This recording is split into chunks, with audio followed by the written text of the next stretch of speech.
Sabahın hava proqnozunu gəlin birlikdə izləyək. Martın 19-u Azərbaycanda 20 dərəcə istinin olacağı gözlənilir. Bu barədə Milli Hidrometeorologiya Xidməti məlumat yayıb. Bakı və Abşeron yarımadasında havanın dəyişkən buludlu olacağı, arabir tutulacağı, əsasən yağmursuz keçəcəyi gözlənilir. Lakin gündüz bəzi yerlərdə az çiskinli olacağı ehtimalı var. Gecə və səhər zəif duman olacaq, cənub-qərb küləyi əsəcək. Havanın temperaturu gecə 5-7 dərəcə isti, gündüz 10-15 dərəcə isti olacaq. Atmosfer təzyiqi 766 mm civə sütunundan 761 mm civə sütununa enəcək. Nisbi rütubət gecə və gündüz 75-85% təşkil edəcək. Azərbaycanın rayonlarında havanın əsasən yağmursuz keçəcəyi gözlənilir.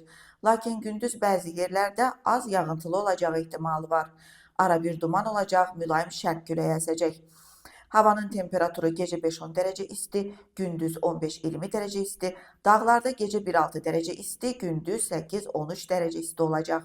Onu da qeyd edək ki, bugün dağlıq ərazilərə qar yağır, qarın hündürlüyü Şaxdaqda 7, Qrızda 1 sm-dir.